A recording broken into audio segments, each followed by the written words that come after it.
on parle de AI, on parle de révolution AI, en fait.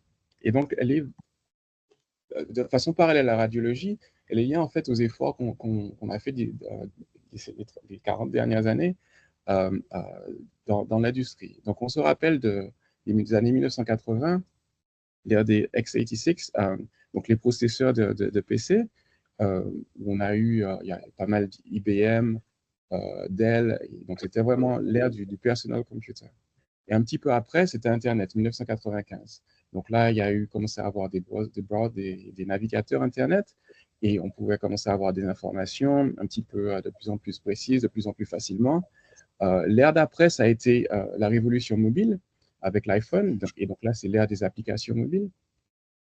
Et maintenant, on est en fait dans ce qu'on appelle l'ère d'intelligence, et qui a été amorcée par ChatGPT. Donc, ce qui est intéressant, en fait, c'est que ChatGPT a été vraiment démocratisé euh, par l'interface et le fait qu'on pouvait poser des questions, mais il utilisait quand même des techniques qui étaient déjà utilisées, en tout cas dans le domaine de radiologie. Euh, mais en fait, ça a été démocratisé et on en est là maintenant, en fait. Donc, le deuxième point, en fait, qui fait que on peut utiliser des éléments comme cela, c'est ce qu'on appelle le compute, la capacité, en fait, des ordinateurs à calculer, et à calculer vite et à calculer beaucoup. Donc là, c'est en fait c'est une sorte de parallèle avec trois aires de compute où, donc ça, c'est une échelle logarithmique, en fait, donc c'est linéaire sur une échelle logarithmique, donc il y a vraiment une expansion qui est exponentielle des capacités de compute. Ah, pardon.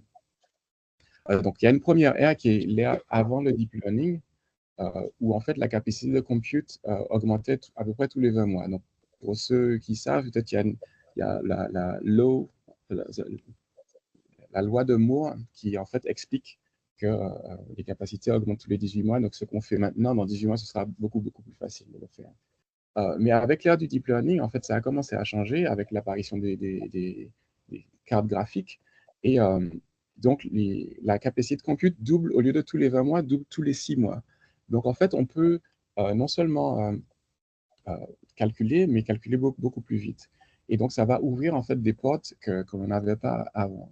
D'où et le deep learning, donc c'est les réseaux profonds, qui est une technique qui a été inventée dans les années 60 en fait, mais qui a seulement été démocratisée au début des années 2010 parce que justement on pouvait calculer. Et maintenant on est dans l'ère du large scale avec en fait des améliorations qui nous permettent d'avoir des 100x, enfin ou 1000 fois plus et, tous les 10 mois à peu près. Et avec cette capacité en fait des modèles, la précision de ces modèles augmente. Donc pour tout ce qui est prédiction et diagnostic, donc on assiste en fait à une augmentation de l'utilisation de ces outils en fait parce qu'ils deviennent de plus en plus précis. C'est lié aussi au fait que les données, la capacité, non seulement on peut faire du compute, mais on peut, si on n'a pas de données, en fait, ça n'a pas d'intérêt d'avoir du compute. Et donc ça, c'est un petit graphe qui explique qu'avec les techniques traditionnelles de machine learning, on arrivait à une accuracy qui était à peu près ou une erreur, je devrais dire, qui est à peu près entre 5 et 10%. Mais avec le deep learning, donc les capacités compute dont j'ai parlé, et le fait qu'on utilise le deep learning, mais avec beaucoup plus de données, on peut avoir des précisions qui touchent l'ordre de 1%, en fonction des domaines, bien sûr. Donc voilà, donc dans le domaine de healthcare, effectivement, tout est corrélé. Donc on peut définir qu'il y a 4 types de postes, en fait, de socles. Les scanners, donc tout ce qui est instrument, tout ce qui va donner une mesure, le post-processing, donc une fois qu'on a les mesures, comment on les analyse, comment on les nettoie en fait. Une fois qu'on a ces mesures, comment on les utilise au niveau du patient, donc comment définir en fait la santé du patient ou l'état du patient, et au niveau des cohortes, donc au niveau de la population health, si on a une maladie spécifique, comment elle évolue en fonction de cohortes en fait. Et en fonction en fait de la catégorie, la complexité des techniques augmente. Et donc, en fait, voilà, c'est exactement ce que j'ai expliqué. Alors, je m'excuse aussi parce qu'il y a des slides en anglais, en français. C'est des slides que j'utilise en général, mais globalement, dites-moi si vous avez des questions. Mais on arrive en gros à une ère où healthcare est digitalisé. Et sous 3 axes, en fait. Améliorer l'expérience du patient si vous allez à l'hôpital. Comment faire en sorte que l'expérience est vraiment fluide.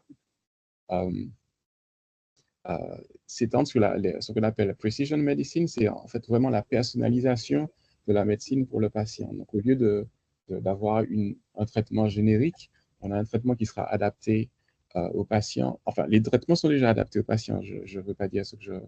Mais en fait, on utilise beaucoup plus dans l'automatisation pour créer un traitement qui est vraiment, vraiment lié aux comorbidités du patient, à son âge, à son ethnicité, etc. En fait. Et donc, on essaie d'optimiser les outcomes.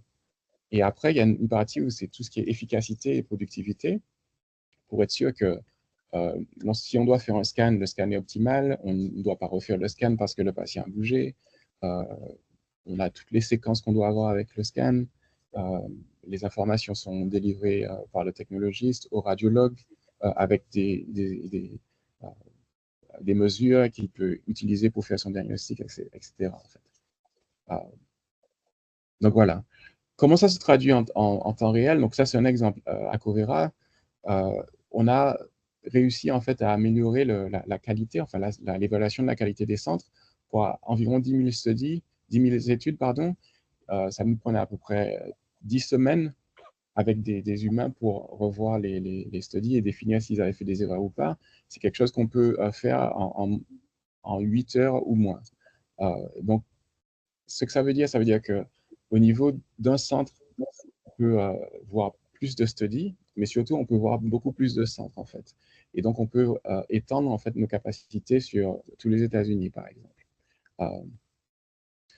Concrètement aussi, comment ça se passe? On peut injecter de l'intelligence artificielle dans le workflow des radiologues. Donc, le patient fait son examen, le radiologue interprète l'examen, les images et le rapport sont envoyés à Covera. On a notre intelligence artificielle qui détermine s'il y a une erreur ou pas, quel type d'erreur, si l'erreur est petite, moyenne ou grande, et on alerte le radiologue pour lui dire qu'on pense qu'il a fait une erreur, qu'il peut revoir, corriger et en fait permettre au patient d'être traité avec le bon diagnostic. En gros, et j'y reviendrai, mais n'hésitez pas si vous avez des questions. Donc en gros, on a 2 systèmes à Covera spécifiquement où on étudie les rapports en fait des radiologues. On a tout un système de Large Language Model qui définit en fait s'il y a une pathologie, la position de la pathologie dans l'organe en question et la sévérité de la pathologie. Donc, par exemple, on a une sorte de cerveau, de brain, qui comprend en fait ces fonctions très, très précisément et peuvent nous dire sur n'importe quel rapport s'il y a une pathologie, quelle est la position et quelle est la sévérité. Et de la même façon, en imagerie, on a différents types de modèles. Donc là, c'est un modèle de Deep Reinforcement Learning. Donc, ce sont des agents en fait, qui se déplacent dans une image de la colonne vertébrale pour définir en fait les vertèbres, différents types de vertèbres. Là, je remontre en fait, une fois que les vertèbres sont analysées, on peut découper les images en différents types de contrastes pour avoir différents types de features pour avoir un diagnostic. Et en fait, après, avec ce diagnostic, on peut revenir à l'image pour savoir où se place le diagnostic. Donc, que ce soit en image ou sur le texte, on arrive à interpréter s'il y a une pathologie, la position de la pathologie et la sévérité de la pathologie, ce qui permet de nous dire s'il y a un problème ou pas. Il y a d'autres exemples, mais en fait, par rapport au timing, donc je vais continuer, mais n'hésitez pas encore si vous avez des questions. Donc maintenant, on arrive sur l'IA générative. Pardon? Question peut-être? Oui, question. T'inquiète pas.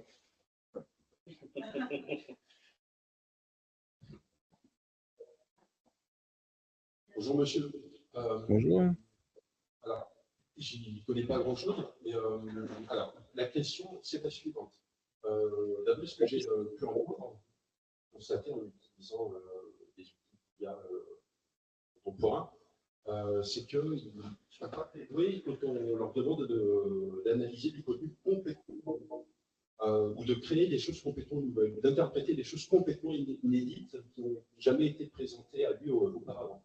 Dans le cas de l'imagerie, on va rendre compte parfois de pathologies qui sont complètement inédites et qui sont propres aux patients. Comment est-ce que vous arrivez à fabriquer l'image de quelque chose, en utilisant l'IA, de quelque chose qui n'a jamais été du tout, de près ou de loin, inclus dans les données d'entraînement de vos modèles? Mhm. Oui, alors c'est une bonne question. Et en fait, donc en gros, et j'allais l'expliquer un petit peu plus tard, mais donc les modèles sont entraînés en fonction de données. Donc on a besoin d'exemples et on essaie de reconnaître en fait des exemples, et dans ce cas de pathologie, et voir si et apprendre en fait en fonction de ces exemples. Donc dans les cas où on n'a pas d'exemple de pathologie, donc il y a deux façons de faire.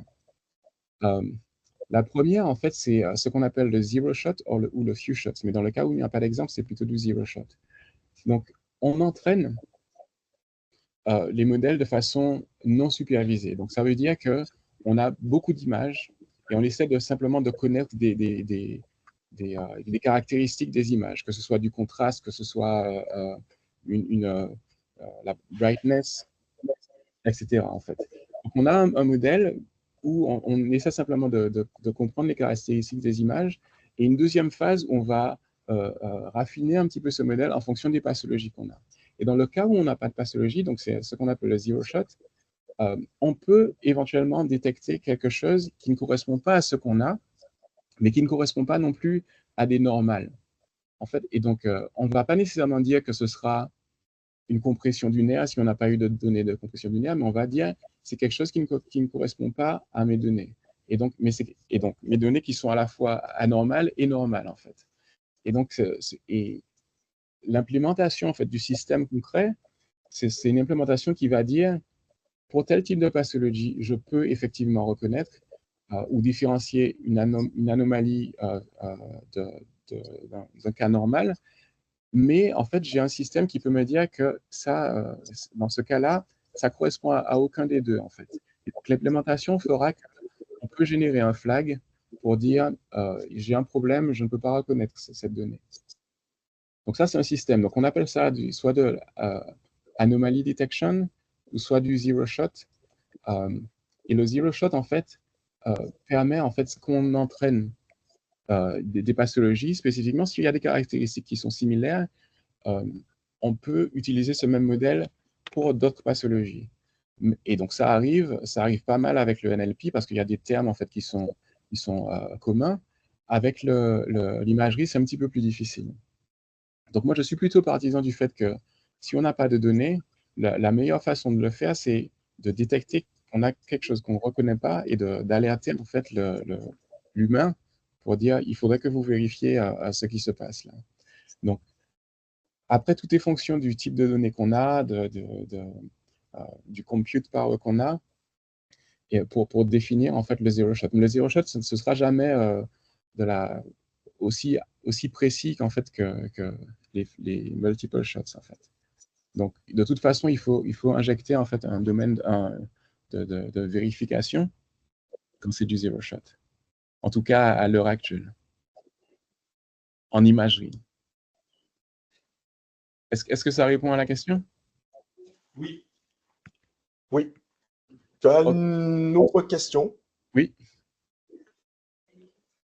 Alors, oui, tu peux l'avoir aussi dans la partie conversation, mais la question c'est est-ce que c'est accessible seulement aux États-Unis pour le moment ou en Europe aussi? Et quid de la Martinique? Et si c'est accessible en France, quel serait le coût?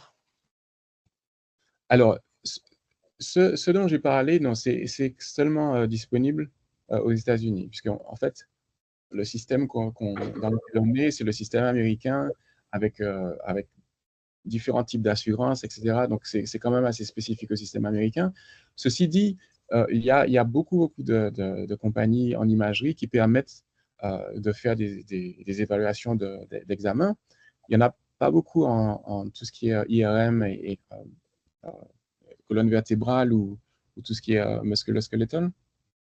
Mais il y a beaucoup de compagnies qui travaillent sur les poumons, sur les nodules du poumon, sur le cerveau pour avoir des mesures du cerveau, sur le cœur, etc. Donc, il y a beaucoup de compagnies qui font ça et qui commercialisent en fait l'outil. Donc, il y a deux normes. Il y a la FDA, donc c'est ici, c'est le Food and Drug Administration. Donc, quand on a un outil, on le fait approuver par la FDA. Donc, ça prend un petit peu de temps. Il faut vérifier que la précision du modèle est suffisamment haute. Et en Europe, il y a tout ce qui est CE mark. Et donc, chaque compagnie doit passer par ces processus pour faire valider leur algorithme. Et après, pouvoir le commercialiser. Donc, en fonction des besoins, oui, il y a beaucoup d'outils qui sont disponibles. Et donc, il y a une intégration qui se fait soit au niveau du système de l'hôpital, en fonction de ce que vous voulez faire. Donc, si c'est par exemple des hémorragies du cerveau ou les protocoles d'accidents vasculaires cérébraux, ce sont des choses qui sont intégrées au système du département d'urgence et peuvent dire très rapidement s'il y a une hémorragie, etc. En fait. S'il y a un stroke, s'il y a ischémique ou hémorragique. Oui, donc voilà, il faut chercher en fait. Je peux éventuellement donner des liens des outils qui sont disponibles, mais oui. Donc ce serait éventuellement disponible pour la Martinique. Vous me voyez toujours là, hein? Oui, impeccable. Ok. D'accord, donc je continue. Ouais, vas-y. Super, merci. Alors, il passe un...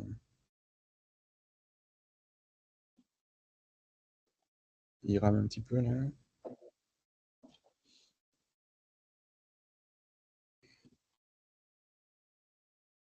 Ok, d'accord. Donc, alors, l'IA générative. Donc, en fait, comme j'ai dit tout à l'heure, l'IA générative existe depuis un petit moment déjà. En fait, dès 2018, on a déjà 2016, on a déjà ce qu'on appelle les GAN, Generative Adversarial Network, qui permettent en fait d'avoir des réseaux qui communiquent entre eux et qui optimisent en fait la création de quelque chose. En fait.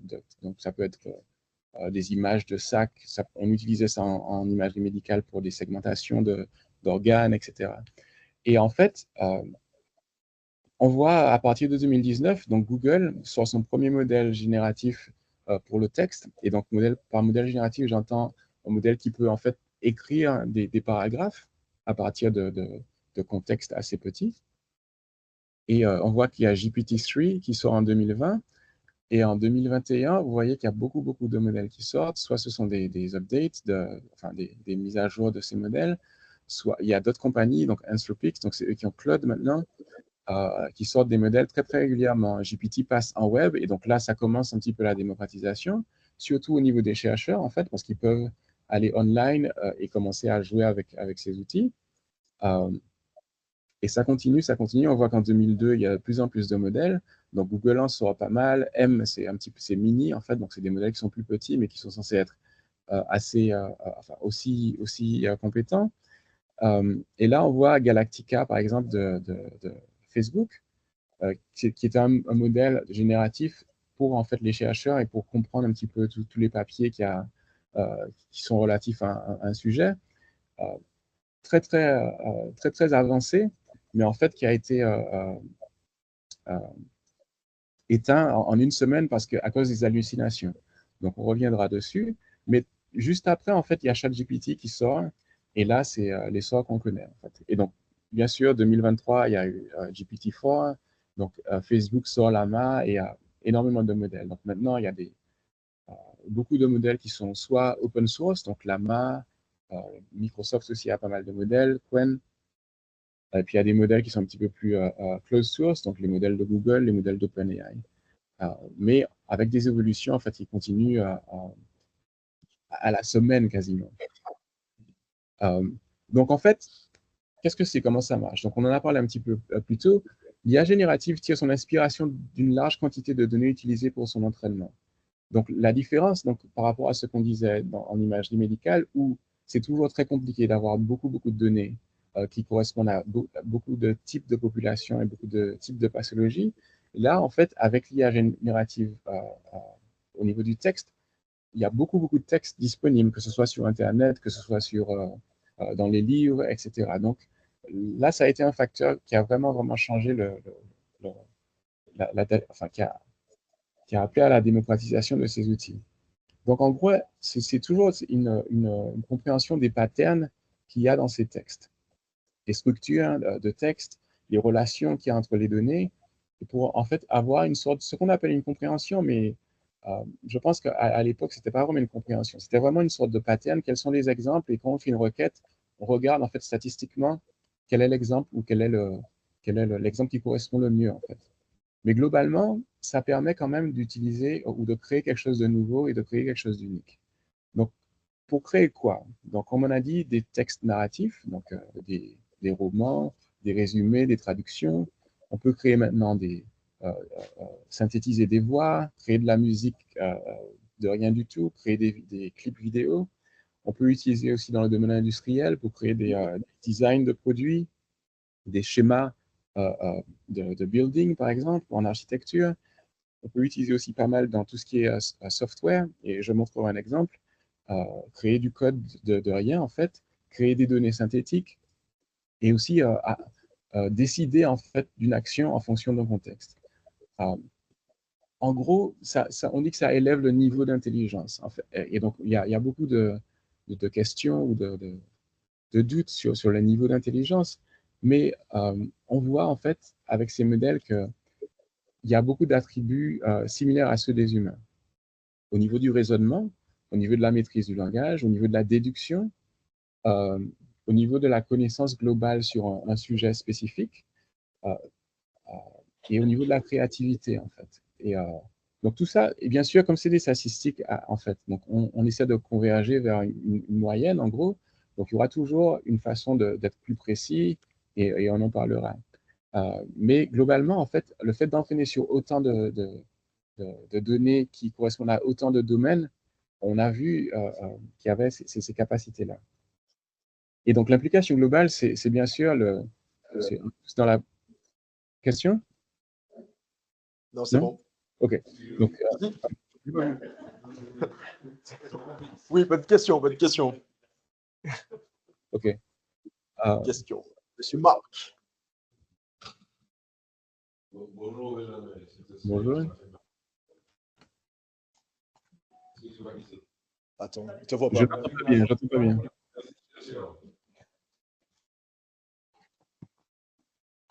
Roland, tu peux répéter la question? On a fait classe ensemble au lycée Chercher en première. Tu vois, regarde ta caméra. Non, mais attends, parce que je ne vois pas là. Je vois pas là. Ah, Marc! Comment tu vas? Yes, tu vas bien? Oui, ça va. Yes. J'ai une question en fait concernant l'IA et la coopération. Souvent, il m'arrive de devoir poser des questions précises dont je connais déjà la réponse. Et souvent, ça lui arrive de raconter n'importe quoi. La question, c'est quand l'IA raconte n'importe quoi et que moi je le corrige, est-ce que c'est quelque chose qui prend en compte ou est-ce qu'il faut considérer statistiquement que l'IA va raconter n'importe quoi à certaines personnes qui ne sont pas assez précis et qui vont prendre ça pour argent comptant? Parce que moi, je promets, j'arrête pas de lui reprendre ou de donner des bacs d'arrêter de raconter n'importe quoi. C'est ma question. Est-ce qu'il apprend vraiment? Il y a une autre question qui en découle, c'est toutes les bonnes idées que je pouvais avoir à demander, ou les bonnes idées que je pouvais avoir à préciser par l'IA. Est-ce qu'il retient ça? Est-ce qu'il conserve ça? Comment ça se passe? Forcément. Ok. Alors, en fait, tout dépend de l'outil que tu utilises. Donc, ok, il y a deux parties à la réponse. Donc, tout dépend de l'outil que tu utilises. Si tu utilises ChatGPT, par exemple, tu as des options pour dire j'accepte que ma conversation soit utilisée pour entraîner les modèles, pour les améliorer. Donc, tu as cette option-là. Et quand tu as une réponse, en fait, directement, comme tu dis, tu peux aussi dire c'est une bonne réponse ou c'est pas une bonne réponse, en fait. Et donc, c'est ce qu'on appelle le reinforcement learning with human feedback. Donc, comme tu dis, c'est une réponse statistique qui peut, en fonction des termes, en fait, en fonction de comment en fait, tu définis la température de la réponse, en gros, il va te donner quelque chose qui sera statistiquement correct, en fait, mais pas nécessairement correct au niveau du contexte ou au niveau de la véracité de ce qu'il te dit. Et donc, le feedback que tu donnes à ce moment-là, en disant que c'est une réponse correcte ou pas, il l'utilise pour dire cette réponse-là n'est pas bonne. Et tu as une possibilité de dire refais-moi un draft en fait de ta réponse. Et tu peux t'amuser comme ça à le faire jusqu'à ce que tu aies une réponse correcte. Mais en gros, c'est ce que je dis à ma team, c'est que quand on utilise des choses comme ça, enfin à ma team ou à mes enfants, etc., tous les gens que je connais qui utilisent ces outils, c'est de vérifier en fait les réponses en fait qu'il a, parce qu'ils vont dire que le ChatGPT va dire quelque chose de façon très convaincante, mais sans pour autant que ce soit vrai. Et donc il faut quand même aller chercher et vérifier que c'est correct ou pas. Alors pour répondre à ta deuxième question, et Roland a touché un petit peu à cette chose-là au début, c'est que en fonction de ce que tu veux faire, tu as ChatGPT qui a un savoir-faire en tant que compréhension ou écriture, etc. Mais tu peux limiter en fait ce qu'il utilise en utilisant des données locales en fait, ou des données qui sont propres à ton entreprise, etc. pour être sûr que ta réponse soit à peu près correcte en fait. Donc ça, c'est un système que les gens utilisent beaucoup maintenant pour éviter les hallucinations. Tu peux aussi dire, comme tu as remarqué, donne-moi une réponse avec ce contexte-là. Je veux une réponse qui est vraiment très courte. Ou je veux une réponse où, si tu cherches quelque chose, donne-moi les références, en fait. Tu peux aussi dire à ChatGPT, réfléchis à la réponse que tu vas donner pour être sûr qu'elle est correcte, en fait. Et maintenant, enfin, la semaine dernière, il y a des modèles qui sont sortis où ils ont vraiment implémenté la partie réflexion, alors qu'avant, c'était un petit peu inné, en fait, pas inné, mais en fait, ça venait avec les modèles, mais sans que les gens n'aient fait quoi que ce soit pour que ça se passe. Mais donc là, ils ont implémenté en fait une partie qui fait que le modèle réfléchit pour être sûr que la réponse est correcte. Et là, tu vois que les réponses sont à 10 à 15% plus exactes, en fait. Donc, ça va venir, en fait, les outils comme ça. Là, c'est en preview. Mais de plus en plus, ça va venir avec des réponses qui seront un petit peu plus réfléchies. Pas réfléchies dans le sens où vraiment il réfléchit comme non réfléchi, mais encore une partie statistique. Est-ce que c'est vraiment la bonne réponse? Est-ce que je peux challenger cette réponse par autre chose et itérer dessus et vraiment après donner une autre réponse? Donc voilà. OK. Il est satisfait de la réponse. OK, parfait. Alors, j'espère que ça ne va pas prendre trop de temps.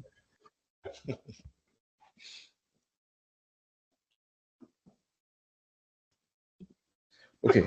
Alors, donc, comme je disais, les implications globales, c'est vraiment améliorer la productivité et l'efficacité parce qu'il y a de l'automatisation. C'est grâce à l'automatisation. Donc, les tâches qui sont lourdes et tedious, j'oublie mon français, mais qui prennent beaucoup de temps et qui consomment beaucoup de temps, en fait, on peut les automatiser et donc gagner en productivité. Plus de créativité, parce qu'on peut avoir une idée, en fait, et juste par les réponses qu'on a, on peut s'acheminer sur d'autres idées, avoir des idées de design, en fait. Et il y a des questions d'éthique aussi et de propriété intellectuelle qu'on essaiera de toucher un petit peu. Pas nécessairement qui vont dans ce sens, mais en fait, il faut quand même avoir des sortes de garde-fous. Jamais, donne-moi 2 secondes, j'ai perdu ton écran. 2 secondes.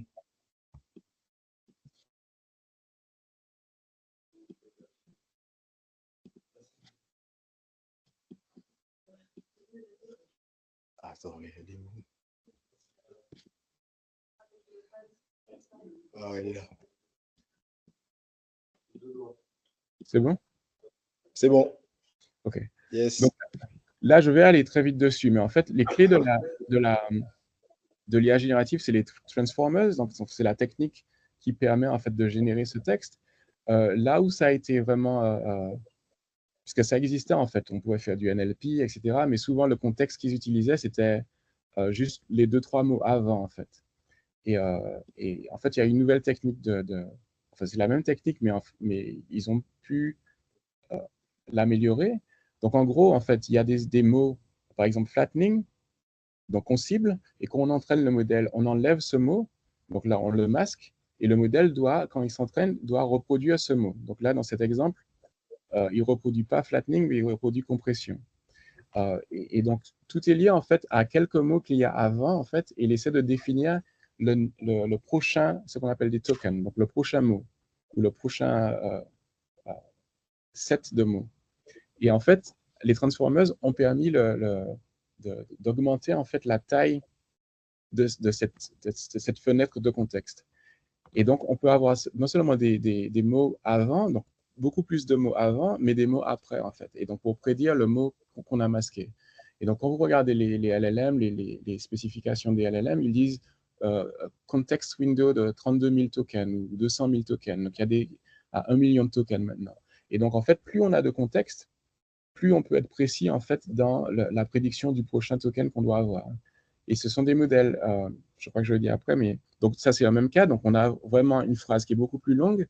Et pareil, on masque le mot narrowing et on peut effectivement prédire narrowing avec cette fenêtre qui est un petit peu plus grosse. On utilise les mêmes techniques en imagerie. Donc, on a une image, on masque en fait des patchs de l'image, on encode l'image et en fait, on essaie de décoder pour avoir l'image ciblée en fait. Et donc, ce sont des nouvelles techniques qui ont permis de comprendre un petit peu, d'avoir plus de compréhension du contexte et donc d'être plus précis dans les prédictions. Donc, que ce soit en imagerie ou en texte, il y a maintenant en imagerie, il y a des visual transformers qu'on utilise pour faire la détection de pathologie, notamment. Donc là, maintenant, on sait qu'il y a beaucoup de modèles, des foundational models, donc OpenAI, Google, Claude, par exemple. Les données, comme j'ai dit, sont Wikipédia, des livres, des journaux, le web. Et donc là, on a une interface où l'utilisateur a un prompt, un contexte, et on obtient une réponse. Donc ça, c'est ça que vous connaissez à travers ChatGPT. Et les propriétés émergentes dont j'ai parlé, en fait, donc comme j'ai dit, il y a le raisonnement. Le fait d'avoir une connaissance générale sur le monde, en fait, permet de faire ces prédictions grâce à ces fenêtres de contexte qui sont beaucoup plus grandes. Ils ont vu aussi qu'il y avait des intuitions physiques. Donc, par exemple, les modèles comprennent maintenant qu'un verre, s'il est au bord d'une table, par exemple, et qu'il y a une chance que le verre puisse tomber et se casser, tomber par terre et se casser, en fait. Donc, il y a de la compréhension au niveau de la gravité, par exemple. Metacognition, donc ça, c'est vraiment très intéressant. Donc, il y a eu des études où ils utilisent le ChatGPT pour répondre à des patients, contrairement à des médecins. Et ils ont vu que les patients ont dit que les réponses, sans savoir qui était ChatGPT et qui étaient les médecins, ils ont vu que les réponses de ChatGPT étaient plus emphatiques que celles des médecins, plus précises et plus emphatiques. Et donc, leur donnaient plus de morale et de la façon d'appréhender en fait le retour qu'ils avaient des médecins. Donc, il y a quand même une compréhension des sensibilités, des croyances et en fait une possibilité d'application en fait de ces éléments dans la communication. Déduction logique. Question? Non, c'est bon, c'est bon. Okay. Ok, déduction logique, donc appliquer des règles logiques en fait pour arriver à des conclusions sur un contexte donné. Donc ça, effectivement, ça se fait. La causalité, comprendre les relations cause à effet et utiliser pour les prédictions ou prendre des décisions vraiment spécifiques. Les maths, comprendre des concepts mathématiques. Et là, c'est vraiment intéressant dans la mesure où ils n'ont jamais essayé d'apprendre okay, c'est quoi une addition, c'est quoi une multiplication, etc. C'est vraiment en lisant du texte qu'ils ont compris, enfin que les modèles ont compris ce qu'était une addition, une soustraction, et donc on peut arriver à faire des opérations assez complexes au niveau mathématique. J'ai parlé des hallucinations. Comme on a dit avec Marx, parfois le modèle dit n'importe quoi et parce que c'est une réponse statistique que ça donne, donc sans avoir de compréhension du monde réel. Et le contexte, comme j'ai dit, permet d'optimiser la prédiction des tokens suivants. Et souvent, en fait, il y a une généralisation en fait, qui ne doit pas exister, en fait. Donc, on a un topic, on connaît très bien le topic, on pense que les réponses, pardon, un sujet, et on pense que les réponses, en fait, sont adaptées à un autre sujet. Et donc, ce qui fait que parfois, tu arrives à un cas comme Marc où il pose une question et que ça n'a rien à voir avec la question demandée. Les modèles sont autorégressifs. Donc, ce qui veut dire que quand on pose une question, il y a une réponse. La prochaine question va utiliser non seulement la première question, mais la réponse que le LLM a donnée. Et donc, en fait, ce qui est intéressant, c'est que plus la réponse est correcte, en fait, plus le modèle sera précis. Plus la réponse est mauvaise, moins le modèle sera précis. Mais donc, c'est quelque chose à prendre en compte. L'IA responsable, c'est un petit peu ce on a parlé avec Marc. Pour le développeur, quelqu'un qui développe, qui entraîne son modèle, donc il y a beaucoup de choses à prendre en compte. Donc, comme j'ai dit au départ, tout dépend des données qu'on a. Donc, la qualité des données, en fait, est critique dans les modèles qu'on construit. Dans le cas d'imagerie médicale, donc il faut qu'on soit sûr qu'on ait une représentation complète de la population, que ce soit l'ethnicité, que ce soit l'âge, que ce soit le type de pathologie, mais aussi que ce soit le type de scanner. Est-ce que c'est un scanner Philips, est-ce que c'est un scanner GE, Siemens, etc. Les modèles, les différents protocoles. Donc, plus on a de données en fait, qui correspondent au sujet précis, plus on a des chances de minimiser le biais et donc d'éviter les problèmes dont on parlait avec la première question sur les données, les pathologies qu'on ne connaît pas. Tester les modèles aussi, c'est important avant de les déployer. Donc, tester les modèles dans des settings qui sont un petit peu différents. Donc, dans notre cas, ce sont des setups cliniques. Donc, avoir des données de différents sites cliniques. Et, comme j'ai dit, avoir des garde-fous pour garder un utilisateur dans la boucle. Donc, si on a un problème, comme on a dit tout à l'heure, où il y a une pathologie qu'on ne reconnaît pas, alerter en fait l'humain pour dire il faut que vous vérifiez en fait cette donnée. Donc, ça se fait par, comme on a dit, le zero shot. On peut avoir des modèles d'incertitude qui sont liés au modèle de prédiction pour dire on prédit qu'il y a une compression du nerf, mais par contre, on n'est pas sûr du tout que c'est ça. Donc voilà. Et ensuite, pour l'entreprise qui utilise ces modèles pour faire une activité X ou Y, donc comme on a dit, pour éviter les hallucinations, utiliser en fait les données propres à l'entreprise ou restreindre en fait les réponses. Et donc ça, ce sont donc il y a des parties techniques, ce qu'on s'appelle le RAG, le Retrieve Augmented Generation, les Knowledge-Based Graph, pour comprendre un petit peu les sujets de l'entreprise et avoir des liens en fait entre chaque sujet et pouvoir avoir une réponse qui est assez précise. Petite question, oui. Benjamin. Oui, bonjour Benjamin.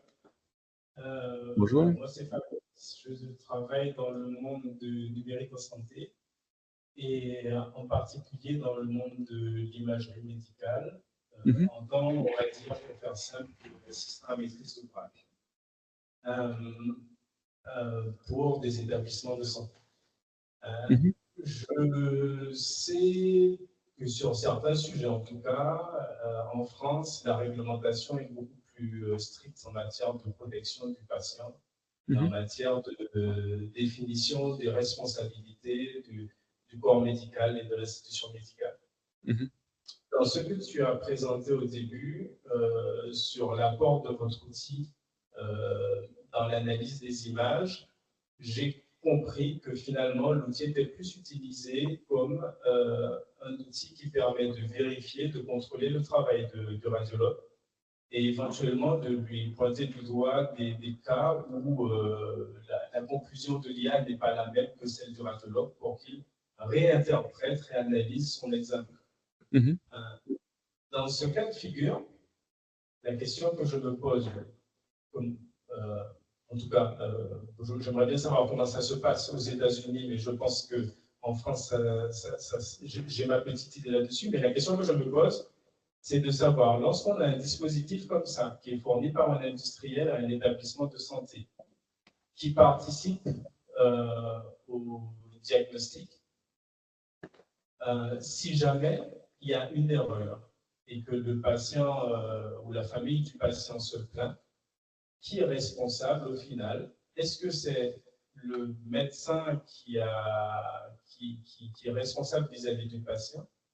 Ou est-ce que l'éditeur, le fournisseur de la solution d'IA est co-responsable des erreurs qu'il pourrait y avoir? Puisqu'on sait que de toute façon, l'être humain peut louper des cas, c'est-à-dire qu'il peut considérer comme négatif un examen là où il y a une tumeur.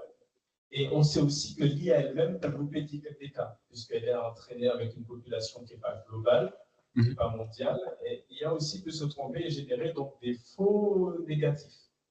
Donc, dans le cas où les deux loupent une tumeur, par exemple, aux États-Unis, qui est responsable? Est-ce qu'il y a une co-responsabilité entre l'industriel qui a fourni la solution et le radiologue, ou est-ce que l'établissement du radiologue porte l'entière responsabilité de l'erreur? Oui, mais merci pour la question. C'est une question qui est vraiment d'actualité. Et donc, quand on parle d'IA responsable, donc c'est toutes ces problématiques qu'on essaie d'évaluer. Les outils, en fait, sont développés en tant que CAD de diagnostic. Donc, à aucun moment, donc il y a tout ce qu'on appelle CAD, donc Computer Aided Diagnosis, et il y a différents types de CAD, CAD-I, CAD-X, etc. Donc, qui correspondent en fait à une suggestion avec en fait une information sur l'image et parfois un diagnostic. En fait, donc il y a différents niveaux de CAD qui ont différents niveaux d'approval. Mais en gros, en fait, les outils qui existent maintenant, ce sont des outils d'aide à la mesure en général. Donc, si dans le cas de nodules pulmonaires, par exemple, ils vont détecter les nodules et ils vont donner la taille des nodules, ou ils vont détecter des nodules au-delà d'une certaine taille, etc. Et donc, ils présentent en fait, voilà la liste de nodules que j'ai détectés avec la taille. Et donc, c'est le rôle du radiologue de vérifier en fait que effectivement, ce sont des nodules, et que les nodules en fait ont bien la taille indiquée. Et si la taille en fait est problématique, rapporter qu'il y a un problème en fait. Donc dans notre cas que j'ai présenté, c'est encore différent. Parce que dans le cas du nodule, comme c'est une aide au diagnostic, en fait, l'outil utilise l'image, donc utilise les pixels de l'image et influence potentiellement le radiologue. Donc comme vous avez dit, au niveau de la responsabilité, c'est difficile à dire. Pour le moment, en fait, la responsabilité est sur le radiologue parce que c'est lui qui décide s'il y a un problème ou pas. Donc, l'IA et le radiologue peuvent manquer en fait la tumeur. Donc, à ce moment-là, je ne sais pas si c'est une co-responsabilité parce qu'à la base, c'est quand même le radiologue qui est responsable. Mais si l'IA découvre quelque chose que le radiologue n'a pas vu, donc c'est son rôle de vérifier que ça existe. Ou si l'IA ne trouve pas quelque chose qu'il a vu, c'est son rôle aussi de vérifier que ce qu'il a trouvé est correct, en fait. Donc vraiment, le problème, c'est, comme vous dites, ce sont les faux négatifs. Et là, à l'heure actuelle, il n'y a pas de loi qui dise qu'il y a une co-responsabilité, puisque les outils sont vraiment là pour aider au diagnostic. Et le rôle de la FDA, c'est d'être sûr qu'il y a un minimum de précision en fait, qui est fourni avec ces outils. Donc, la question est toujours la question n'a pas été résolue, en fait, d'après moi. Et les outils qu'il y a à l'heure actuelle ne sont pas assez précis pour porter toute la responsabilité du diagnostic. Donc, de tout ce qui se passe à l'heure actuelle, il y a quand même un humain dans la loupe, surtout en tout ce qui est healthcare.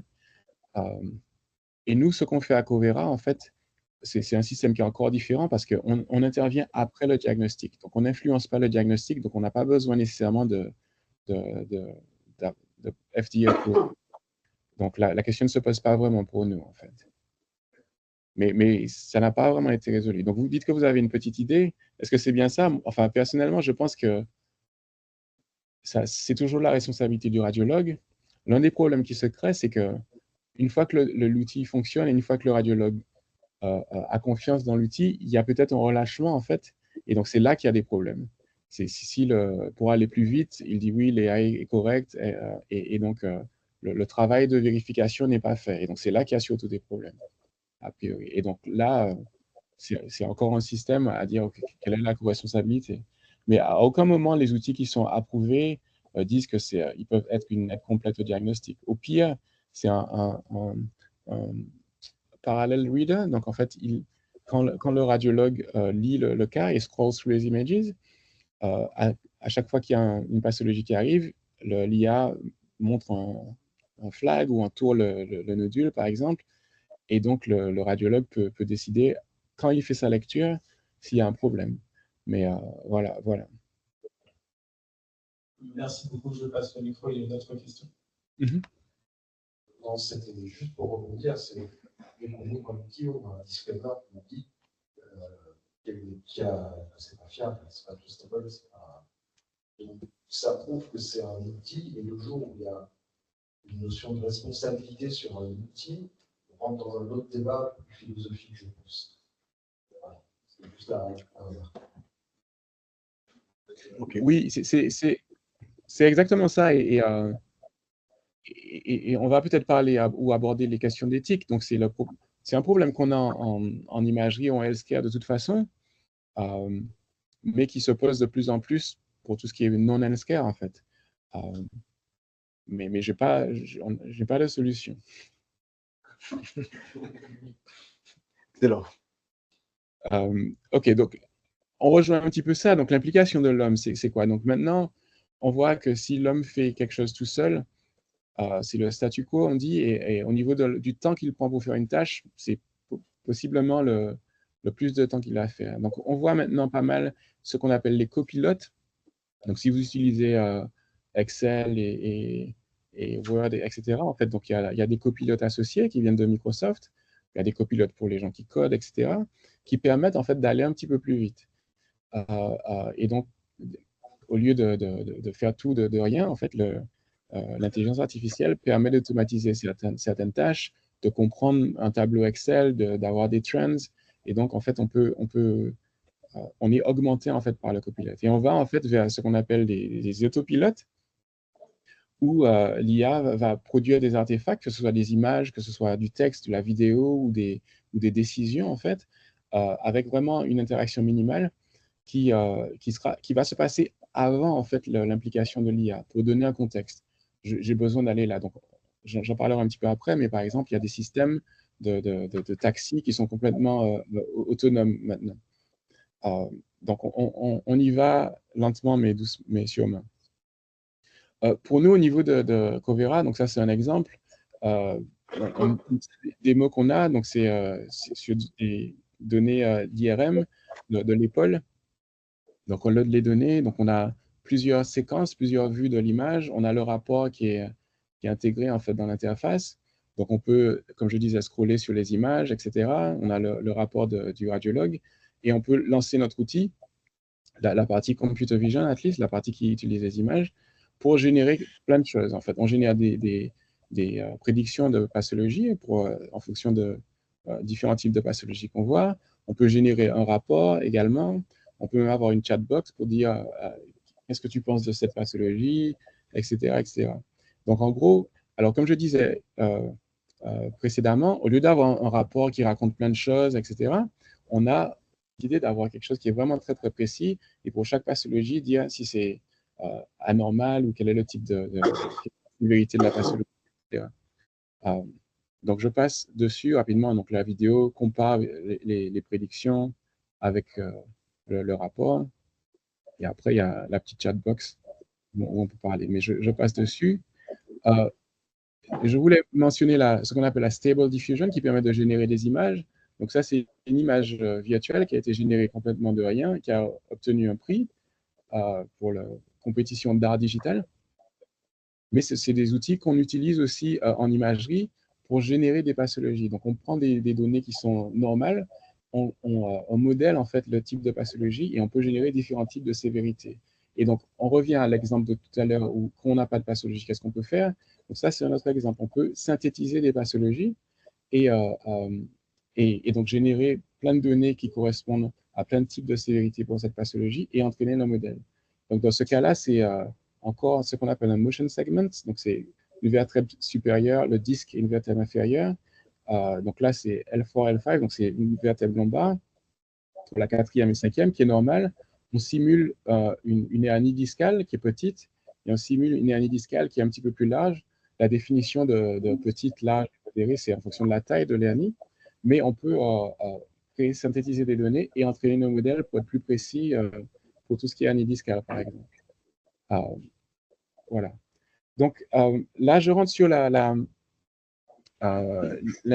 l'IA pour les entreprises. Beaucoup de choses qu'on peut faire, en fait, hein, comme on a dit, finance, éducation, healthcare, e-commerce, au niveau de tout ce qui est légal, tout ce qui est HR, ressources humaines, la mode, etc. Et donc, les choses qu'on peut faire, on en a parlé, générer du texte, répondre à des questions, la traduction, etc.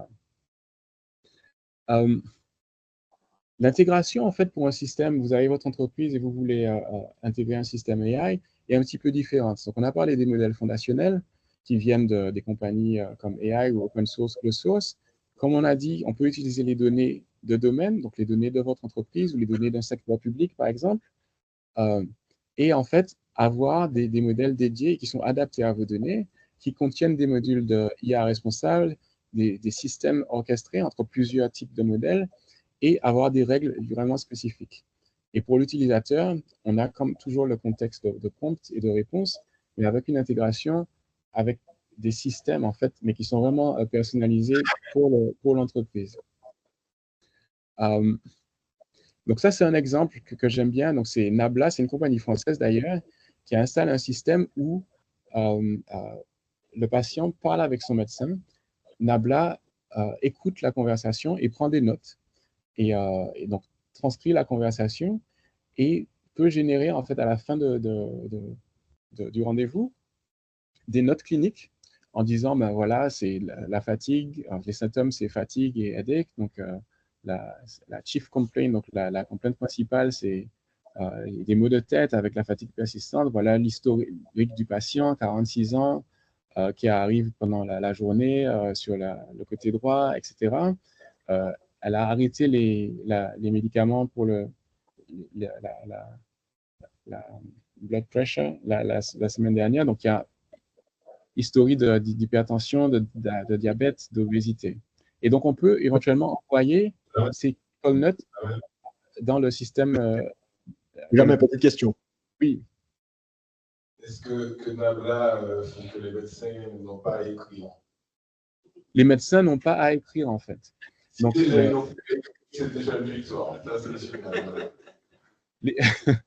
Les médecins n'ont pas à écrire. Donc, tout se passe. Donc, là, comme on parle, il y a le système qui écoute et qui transcrit, en fait. Et après, il y a un système de résumé qui va retraduire, en fait, tout ce qui a été dit et en classifiant quelles sont les complaintes globales, l'historique, etc. Donc, il y a en fait un système où on a accès au système IHR, donc le système central de l'hôpital, pour avoir l'historique du patient et voir. Donc, l'assessment, c'est l'assessment du médecin, en fait. Donc, certains outils, pas nécessairement Nabla, mais certains outils vont au-delà pour dire, lors de la conversation, lors de la consultation, en fonction, comprendre en fait ce qui se passe et dire, demande à la personne quelles sont ses habitudes alimentaires, par exemple. Donc, guider vraiment la conversation pour arriver à un diagnostic. Et une fois que la conversation est finie, proposer en fait des offres de diagnostic et que le médecin doit valider. Et une fois que le diagnostic est confirmé par le médecin, dire, ben voilà les prochaines étapes à avoir. Il faut qu'on prenne rendez-vous pour une IRM, un scanner ou tel type d'examen de laboratoire, etc. Donc, ça permet vraiment de se recentrer sur le patient, enfin, en tout cas pour le médecin, et toute la partie administrative est automatisée. Ok, excuse-moi, c'est bon. J'ai une question. En fait, Nabla va juste retranscrire la conversation et récupérer les mots, ou il y a encore une notion de peut-être émotion dans la voix ou pas? On en est à ce niveau-là, ou c'est juste il retranscrit les mots qu'a dit la personne, ou ça va un peu plus loin que l'analyse du son, de la fréquence ou des trucs de la personne? Non, bonne question. Nabla, je ne crois pas qu'ils le font. Mais maintenant, en fait, il y a d'autres outils et, qui le font, en fait, et qui essaient de comprendre. Mais c'est assez difficile à valider, en fait. Donc, il y a des outils, c'est des outils qui sont en bêta et qui essaient de comprendre, en fait, la tension dans la conversation ou dans la voix pour estimer, en fait, si ça correspond à un état psychologique du patient et permettre une décision après, mais qui ne sera pas nécessairement clinique, enfin, qui peut être clinique, mais qui de toute façon sera proposé aux médecins. Mais ce ne sont pas des outils qui sont encore validés. C'est un petit peu plus compliqué. Au niveau de la validation de ces outils, c'est beaucoup plus facile de proposer une écoute et une transcription de ce qui a été dit, plutôt que de faire des diagnostics, surtout en fonction d'une sensibilité de la voix, en fait. C'est beaucoup plus facile de faire un diagnostic en fonction de ce qui a été écrit, et, parce qu'on peut le lier à des symptômes, à des pathologies, et donc à des traitements, et donc proposer quelque chose. Donc, c'est pas encore à ce niveau-là, mais ça vient. Enfin, ce sera un facteur de différenciation de ces outils. Parce qu'il y a quand même de plus en plus d'outils comme ça qui apparaissent, en fait. Donc, il y a Nabla, ici aux États-Unis, il y a Suli.ai, enfin, il y en a plein. OK? Ok. Alors, je continue. Avant que tu continues, quel serait l'équivalent de Nabla, limite dans un autre domaine, pas forcément dans le domaine de la santé? Est-ce qu'il y a déjà une AI qui retranscrit finalement nos discussions connectées à notre jeu de données? Ok. Sur la version 4. Donc, la question, c'est... Juste, c'est depuis la jour du docteur avancé, qui est présenté avant l'été dernier, qui est disponible. Et en fait, on peut lui demander d'enregistrer enregistre le meeting et retranscrire ce qui va se passer pendant la prochaine demi-heure. Okay. Donc, la question, c'est est-ce que je connais d'autres outils, en fait, qui permettent un système similaire, mais en dehors du médical? Oui, voilà, c'est ça. Donc, réponse en fait de la salle, ChatGPT et Copilot, au fond. Ouais. Donc, on a eu la réponse en ligne sur base. Ah, ok. D'accord, pas de problème. J'en connais pas hors du médical spécifiquement, mais je pense que ça se fait. Ok, donc là, je vais essayer de faire 2-3 démos. Attends. On est bon au niveau du temps ou pas? Ah, on est peut-être un petit peu... On a combien de temps encore, là?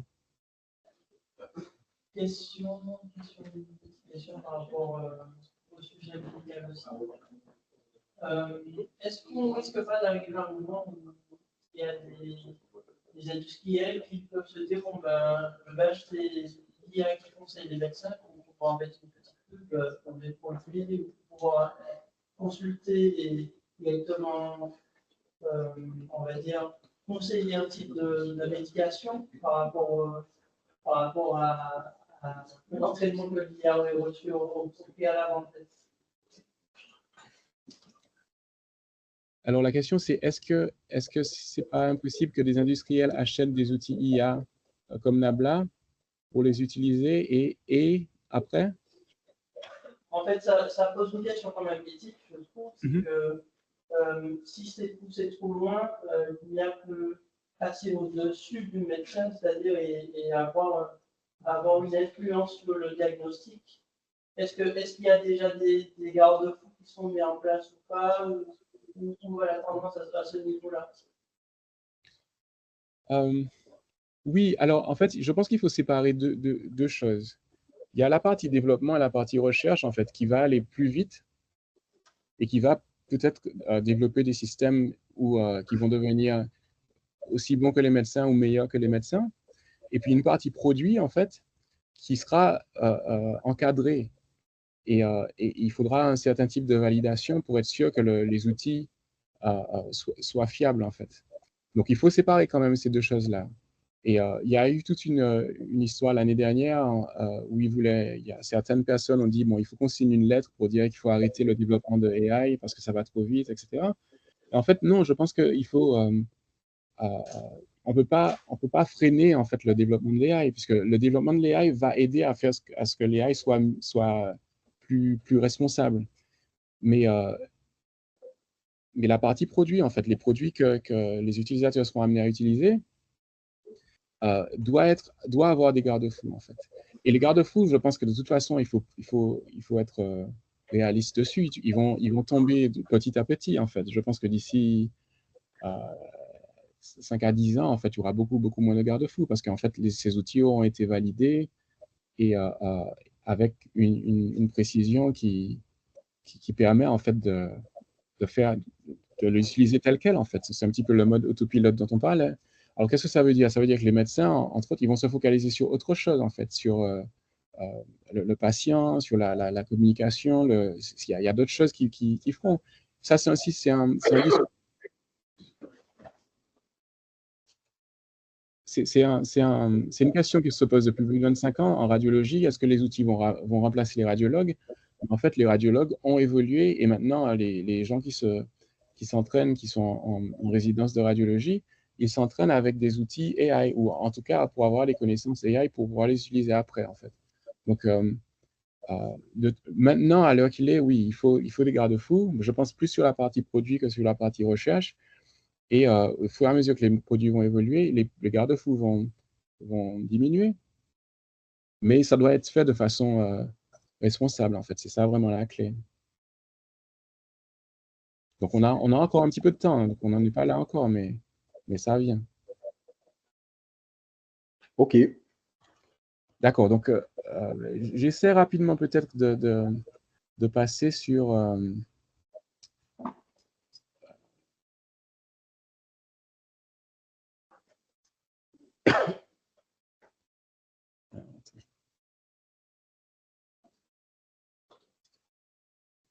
Voilà, sur des petites démos. Donc, tout le monde connaît ChatGPT. Peut-être que c'est peut-être pas la peine que je fasse je passe trop de temps dessus.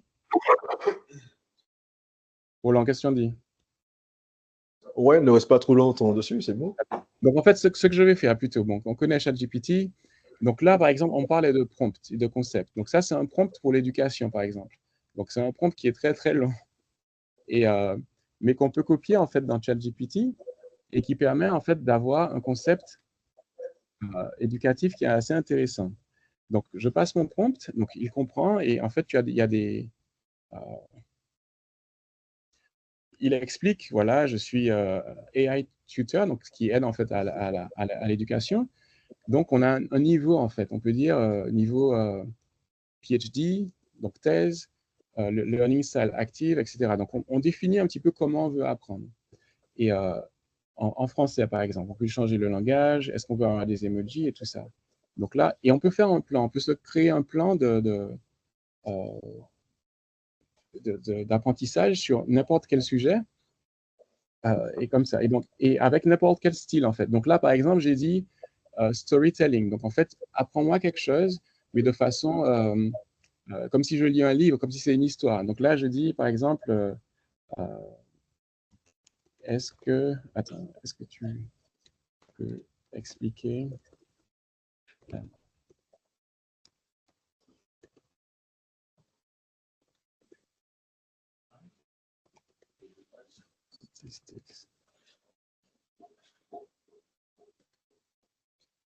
Donc en fait, il m'explique ce que c'est la statistique bayésienne, mais en me racontant. Imagine que tu es un détective qui essaie de résoudre un mystère, et tu as des indices, etc. Et après, on va un petit peu plus dans la compréhension de ce que c'est le théorème de Bayes, mais avec des exemples qui sont vraiment ludiques, en fait. Donc, la façon d'utiliser l'outil peut varier, on peut définir et on peut vraiment adapter la façon dont on apprend. Donc, et je peux dire la même chose, explique-moi la même chose, mais comme si j'ai 5 ans. Et donc là, ça va changer.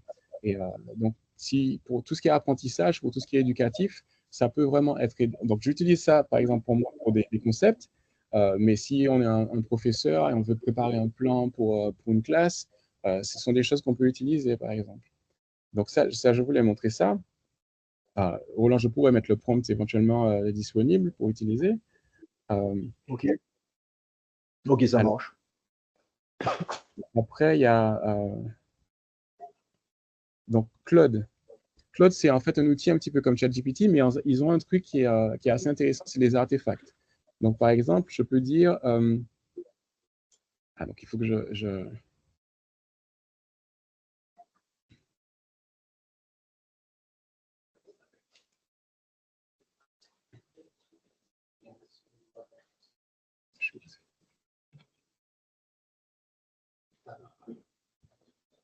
Une petite question, tu peux voir le réponse.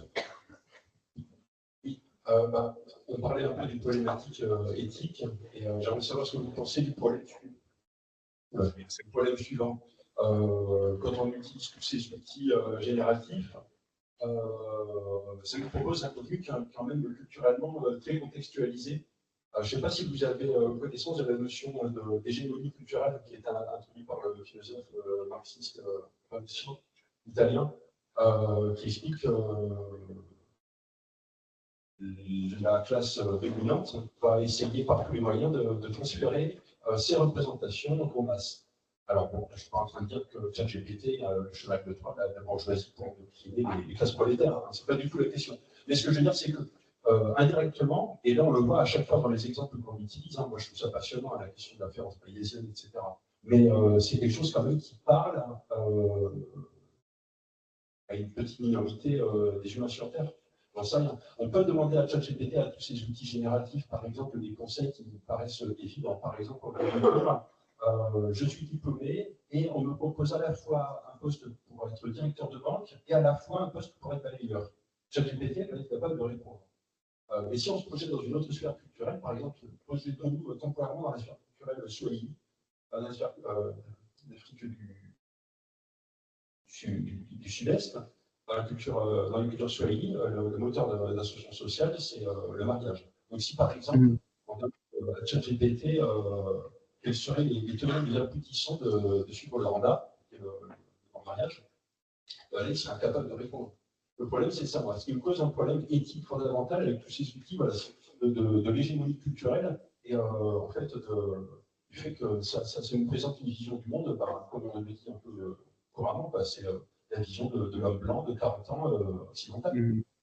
Et ça pose tout un problème éthique. Qu'est-ce que vous en pensez? Non, je pense que c'est une très bonne question.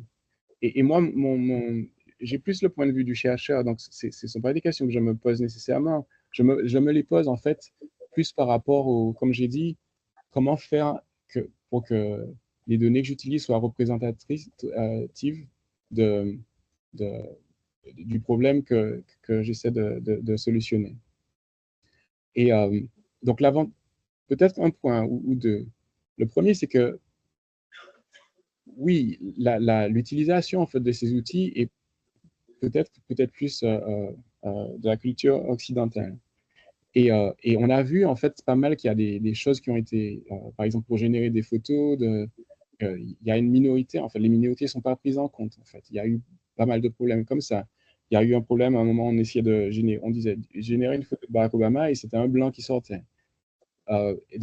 Et du coup, à partir de ça, il y a eu beaucoup de groupes qui ont inclus en fait des comités de diversité pour le développement de ces modèles.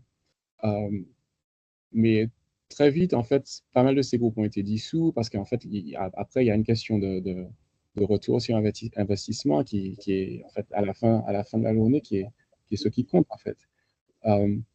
Mais je pense quand même que ça vient, les gens se posent de plus en plus la question et essaient en fait d'avoir des solutions. L'avantage en fait de ChatGPT ou de ces modèles qui sont entraînés, ils sont entraînés sur tout ce qu'il y a sur Internet. Donc a priori, si on a un contexte, après c'est l'utilisation, c'est définir le contexte dans lequel on veut être en fait. Est-ce qu'on est dans un contexte occidental ou pas? Et si on définit le contexte correctement, on peut effectivement avoir des informations qui sont correctes. Je donne un exemple tout bête. Je travaille avec mes cousins souvent pour faire on s'amuse, mais pour faire des chansons, pour faire des textes, etc. Et souvent qu'on a notre musique, nos chansons, on essaie d'avoir une sorte de petite image en fait qui correspond. Et si je ne mets pas que c'est une chanson qui correspond à la Caraïbe, etc., et je demande une photo, ils vont me sortir des photos de blancs avec des concepts occidentaux en fait. Et donc, je pense que l'effort qu'on doit avoir, nous, en tant qu'utilisateurs, c'est de définir le contexte dans lequel on veut opérer. Et si, je ne pense pas que, ou si on a une question comme vous l'avez, il faut vraiment dire, voilà le problème actuel, voilà le problème qu'il y a au niveau des civilisations, et définir vraiment quelle serait la meilleure des réponses. Et ça, je pense que c'est... Mais ChatGPT ne pourra le faire tout seul, en fait. Donc, il y a quand même cette cette notion de contexte qui est importante. Peut-être que les modèles d'après, en fait, comprendront et liront des choses, enfin, lier des choses un petit peu plus, de façon un petit peu plus précise, mais pour le moment, le contexte est important, en fait. Mais c'est des questions qu'on est amené à intégrer, en fait, dans le développement de ces modèles, parce que c'est là où on va, en fait. On ne travaille pas nécessairement pour un sujet spécifiquement, parce que quand on crée un modèle, le modèle peut être réutilisé pour autre chose. Donc, il faut qu'on tienne compte de toutes ces différences et qu'on les inclue et qu'on les tague dans l'entraînement. Mais c'est un work in progress, en fait. Les choses évoluent. La version de ChatGPT qu'on utilise maintenant, ce n'est pas une version finale, loin de là. Donc, c'est avec ce feedback-là qu'on va pouvoir avoir des améliorations et être un petit peu plus ouvert et compréhensif et au-delà des cultures. Mais en fait, c'est le but, en tout cas. C'est le but de certains, en tout cas. J'avais une question sur ce sujet. Est-ce qu'il y a des domaines de recherche aujourd'hui, des domaines de recherche qui étudient la faisabilité de vérifier si les données sont biaisées ou pas? Est-ce qu'il y a, voilà, dans la même veine justement pour essayer de stabiliser les choses, est-ce que ce sont des domaines de recherche ou est-ce qu'aujourd'hui il n'y a pas du tout d'ouverture parce qu'on ne sait pas faire, de dire voilà, cette IA-là, elle a été entraînée mais c'est biaisé? En fait, oui et non, dans la mesure où ça doit être intégré au processus pour créer les modèles. Donc, il y a toujours un processus par lequel on commence, c'est data curation. Donc, on a des données, on les nettoie. On vérifie qu'en fait, les données, on a les bons labels, que les données sont correctes. Et donc, c'est par ce biais-là, en fait, qu'on peut réussir à avoir de bons modèles après. Donc, il y a un garbage in, garbage out. Donc, si on a quelque chose de mauvais, on ne peut pas générer quelque chose de bon, en fait, en fonction. Donc, il y a des techniques qui nous permettent de comprendre au niveau de la population, en fait, de savoir si les données sont correctes et quel niveau de biais, quelle est, par exemple, la prévalence de certaines pathologies dans les données. Donc, tout ça, ce sont des informations qu'on utilise pour entraîner les modèles. Mais je n'ai pas, dans tout ce qui est DEI, donc Diversity and Inclusion, il y a des efforts de recherche qui sont faits, mais je ne suis pas au fait de tout ce qui a été fait. Comme je dis, c'est des choses qui ont été développées très rapidement et puis qu'ils ont quand même laissé tomber assez rapidement. Donc, je ne suis pas au courant ou au fait de ce qui se fait de façon pointue là, à ce niveau. Dernière question, vous allez avoir mal à la tête. Au tout début de la conférence, vous avez dit que vous avez travaillé sur l'inférence causale. Je voulais juste curieux de savoir, avec quel outil vous avez travaillé sur l'inférence causale? En fait, donc, dans notre cas, on utilise l'inférence causale pour comprendre les différences entre des cohortes, en fait. Donc, on a des cohortes de patients qui vont dans des centres de radiologie de haute qualité et des cohortes de patients qui vont dans des centres de radiologie qui ne sont pas de haute qualité. Et donc, il y a tout un effet de matching. Donc, ça veut dire qu'on essaie de comparer les patients, enfin de les aligner en fonction des comorbidités, de leur âge, des coûts, etc., pour qu'on puisse comparer des pommes avec des pommes. Et après, en fait, on regarde pour ces types de patients, quels sont les coûts associés à un examen spécifique. Donc, en fait, les techniques qu'on utilise, c'est du matching, en fait, donc propensity weight matching ou propensity weight weighting. Donc, en fait, c'est des valeurs de propensity qu'on calcule avec des algorithmes qui sont connus de inference causal et qu'on utilise pour matcher ou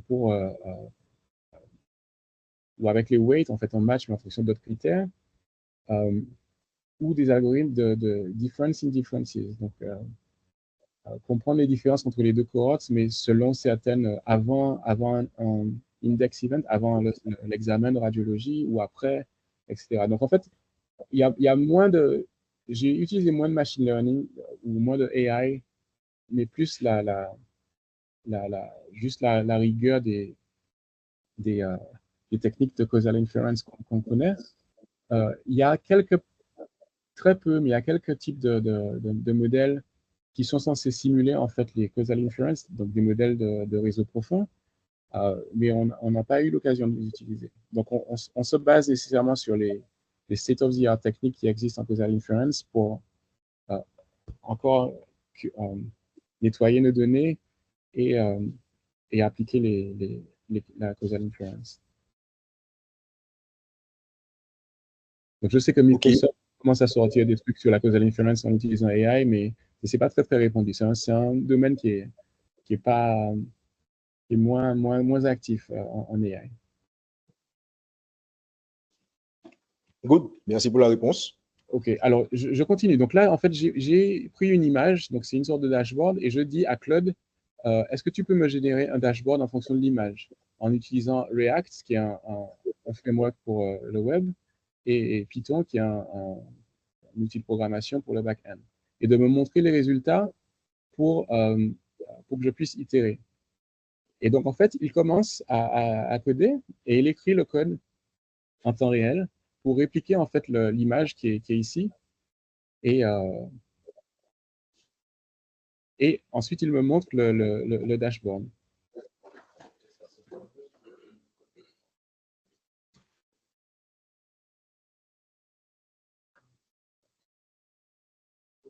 Donc, il y a eu un petit problème. Et donc, voilà, il continue. Et là, il charge.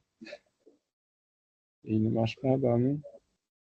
Il fait des bouts. Sur Claude. Je suis sur Claude. Donc, Claude, c'est un outil comme ChatGPT, mais ils ont cette fonctionnalité d'artefact qui permet en fait de voir donc, générer du code, mais surtout, ce qui est intéressant, c'est de voir ce que ça donne. Et donc, après, on peut dire, ah, je n'aime pas où tu as positionné ça, ou change la couleur, etc. Et donc, en 10 minutes, on peut faire des choses très, très, très facilement, en fait. Je ne sais pas pourquoi ça ne marche pas, peut-être que c'est... J'avais essayé il y a un mois et en attendant, mais bref. C'est bien ça. Donc, mais c'est ça, en gros. Qui est-ce qui utilise Claude? Qu'est-ce qui utilise Claude localement? C'est une question que tu poses, je n'ai pas entendu. Non, je posais la question, qui est-ce qui utilisait Claude en fait en ligne aussi? Mais sur place, est-ce que voilà, vous êtes plus en fait sur des outils comme ChatGPT, Mistral, ou bien est-ce que Claude, il y en a qui l'utilisent ce soir? Pour tester, premiers amours. Voilà, c'est ça. Alors, là, ok. Donc là, je mets un autre exemple. Donc, c'est une vidéo sur Gemini, donc c'est en fait le ChatGPT de Google. Et donc, il utilise pas mal les outils de Google, donc YouTube par exemple. Donc, si on a une conférence qu'on a ratée, on peut résumer en fait la conférence et très très rapidement. Donc là, je lui passe un lien d'une vidéo, et c'est une vidéo que j'ai faite avec mes cousins notamment, et je lui dis, est-ce que tu peux expliquer le sujet et les points clés? Et donc, très vite, en fait, il lit la vidéo et il me donne en fait un résumé en fait de la vidéo, de ce qui se passe. Et après, on peut dire, est-ce que tu peux me donner, te parler de façon plus éloquente, etc. Donc, et générer un résumé en fait pour une conférence et quelque chose qui dure 1 heure, il le fait très vite. En fait, je pense que c'est lié à la caractéristique de YouTube qui en fait fait des traductions en fait de l'audio à chaque fois en fait. Donc, je pense qu'ils utilisent ça pour utiliser en fait ces résumés. Donc ça, c'est quelque chose que je voulais montrer. Donc, si vous avez, par exemple, Roland m'a dit que la conférence est filmée, elle sera sur YouTube. Si on la rate, on peut aller utiliser Gemini et donner un résumé de la conférence et ça se fait très, très vite. OK. Alors, quelque chose que je voulais montrer, j'ai parlé un petit peu des voitures automatiques. Donc, Waymo, c'est une filiale de Google qui utilise en fait, qui développe en fait des outils pour les voitures autonomes. Donc, ils ont des GPU dans le coffre. Vous voyez, il y a plein de caméras, il y a plein de senseurs, sensors de radar, de LIDAR aussi pour la profondeur, caméra normale. Et en fait, en temps réel, le système permet d'avoir des actions, en fait, de freiner, d'accélérer, de tourner, etc. Donc, en fait, ils anticipent. Il y a un système d'action de la rue, des courbures de la rue, des patients qui traversent, des feux. Et en fait, ils ont ce système qui est développé sur 4 ou 5 villes déjà. Donc, on a une app et on commande, au lieu de commander un Uber, on commande un Waymo. Et donc, le taxi vient et voilà. Et avec moins d'accidents, moins d'accidents, plus enfin, moins de trafic, etc. Donc, en fait, c'est pas mal optimisé. La troisième chose que je voulais montrer, c'est Suno. Donc, Suno, peut-être que vous connaissez, c'est une application qui permet de faire la musique. Donc, si vous avez une campagne marketing à faire, par exemple, ou avec de la musique, on peut générer de la musique en fait très facilement. Donc, encore, on parle de l'éthique et des droits. Comment ça se fait? Comment on peut vérifier en fait que ce qu'on génère est vraiment unique et comment ça a été entraîné? Donc, il y a toute une problématique qui est compliquée en fait. Et maintenant, je viens de voir à Hollywood qu'ils ont signé une loi pour vraiment régir le nombre de films ou le type de films qui sont utilisés pour tout ce qui est AI.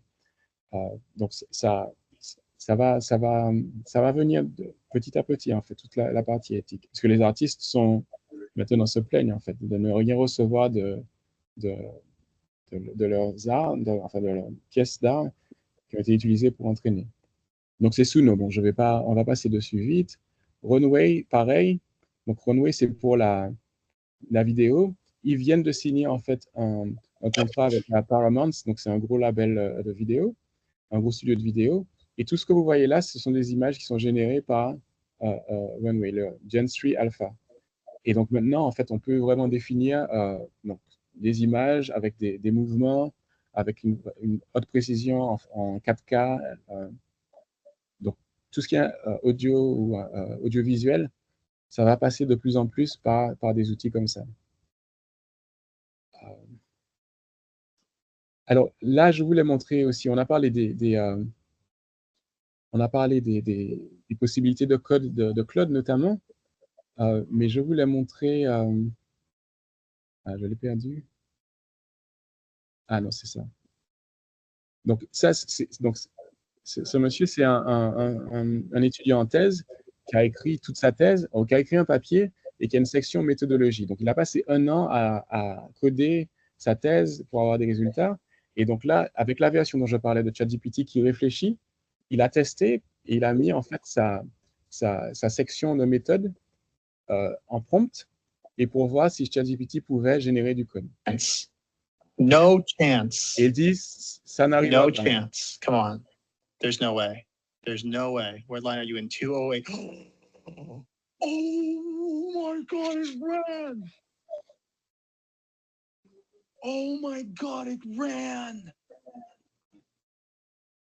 Donc voilà, en fait, il a passé 1 an à travailler sur ce papier et en 3 minutes, ChatGPT sort le code.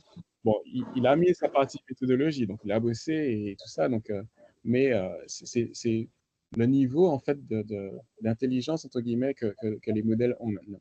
Surtout ce modèle qui permet de réfléchir au minimum.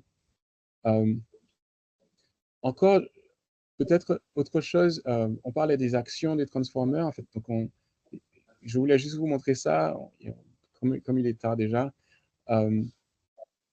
Des actions en fait qui peuvent aider dans un système. Donc là, c'est des actions où si on a un appel, on peut loguer l'appel par exemple et dire ce qui s'est passé dans l'appel. Par exemple, log a call with James saying that he's thinking about buying 100 widgets. Donc l'outil en fait va dans l'interface qu'ils ont de sales, log le call avec l'information, avec l'utilisateur, avec le destinataire, etc. Donc pareil, c'est un autre outil avec, rapidement je peux montrer, avec Excel qui est intégré à Excel. Donc on a un tableau Excel et on a une sorte de copilote. C'est un petit peu comme le copilote d'Excel en gros, mais avoir des questions, générer des des colonnes additionnelles qu'on peut vérifier, avoir des trends, avoir des graphes, etc. Donc, il y a beaucoup d'éléments maintenant qui permettent, comme je disais tout à l'heure, d'aller beaucoup plus vite, en fait. Là, il a généré, en fait, ou highlighté des valeurs qui étaient plus haut que leur ROI, etc. Donc, en fait, ça permet d'aller simplement beaucoup plus vite. Donc voilà, je vais revenir rapidement sur conclure avec la présentation. Les corps de métier, en fait, sont multiples. On a vu l'éducation et la formation. Donc, on peut vraiment avoir un apprentissage qui est adapté au niveau de l'étudiant, l'utiliser pour conseil et plan de carrière, assistant, générer noter, en fait, les examens, utiliser l'outil pour la communication avec les élèves. On parlait de l'empathie, etc. Donc, utiliser ce savoir-faire des outils pour les communications. On peut analyser l'apprentissage des étudiants. Où est-ce que ça fonctionne? Où est-ce que le cours est suffisamment clair pour qu'ils comprennent? Où est-ce qu'on doit améliorer le cours parce qu'il y a des déficiences? Il y a tant de pourcentage d'élèves qui ne suivent plus, etc. En esthétique, générer, en fait, des images de coiffure, par exemple, de type de coiffure, poser, en fait, un visage et vérifier si la coiffure irait ou pas. Donc, vraiment personnaliser le style des gens et créer de nouveaux styles éventuellement. Transport, il y a la gestion du flux routier, par exemple. Personnalisation des trajets. Une app, si on va à un endroit, si on a un trajet récurrent en bus, vraiment savoir si le bus est à l'heure ou pas à l'heure, quelle alternative j'ai. Donc ça, c'est le monitoring des transports publics, mais le monitoring du parc public, on a tant de bus, il y en a tant qui ont fait des révisions, tant qui doivent aller faire les révisions, tant qu'ils sont en circuit actuellement, etc. Audiovisuel, on a vu un petit peu avec Runway et les images. Création de contenu, donc pareil, si vous avez une campagne publicitaire à faire, il y a beaucoup de choses qu'on peut faire maintenant, qu'on peut automatiser. Et pour créer, en fait, pour habiller, en fait, la campagne, ou créer du contenu, quelle est la target optimale de la campagne, comment il faut présenter, quelle couleur, quel type de couleur, il y a plein de choses qu'on peut faire et essayer. Mais surtout, ce que je retiens, en fait, c'est à chaque fois qu'on fait quelque chose, comme on disait avec Marc, c'est vérifier, en fait. Vérifier que les réponses sont correctes, vérifier que ça a du sens et vraiment utiliser un outil comme ça comme un outil d'apprentissage, en fait. Et donc, ce qui fait que la prochaine question qu'on aura sera beaucoup plus adaptée. Oui. Je voulais évoquer avec toi les limites.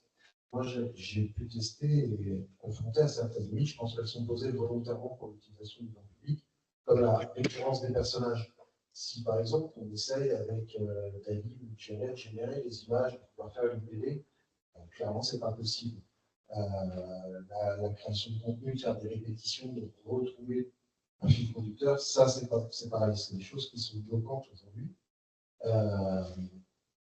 Est-ce qu'on a une idée? C'est une réflexion que je partageais avec vous sur les barrières qui ont été imposées à l'utilisateur quant à ces outils. Je pense que techniquement, c'est parfaitement faisable.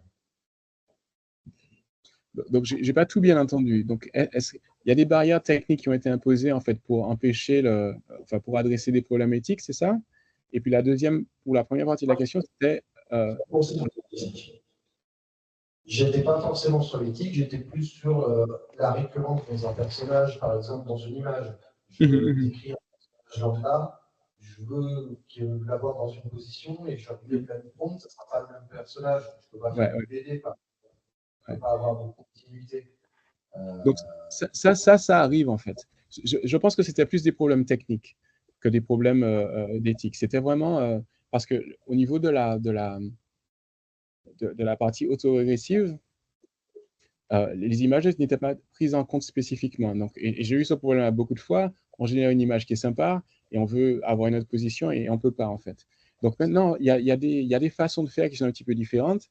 Il y a par exemple, pour chaque réponse de ChatGPT, il y a une ID en fait qui est associée, un nombre identifiant qu'on peut réutiliser pour la question d'après. Et donc ça permet de garder de garder l'image qui a été créée, donc de changer de position. Donc, il y a pas mal de... C'est pas encore très démocratisé et c'est des gens qui utilisent les outils pour forcer, pour voir comment c'est possible de faire. Donc, il y a quelques posts, il y a quelques blogs dessus, mais c'est possible, en fait. Et, mais c'est compliqué. Il faut vraiment avoir ces informations sur l'ID de l'image qu'on a générée et qu'on aime bien. Et, mais les outils dédiés, en fait, donc, je prends ChatGPT parce que ça utilise DALL-E, mais il y a des outils dédiés comme Midjourney, en fait, qui permettent de faire ça de plus en plus. Donc, il faut Vas-y, tu peux juste citer idéogramme. Idéogramme avait déjà ça, historiquement.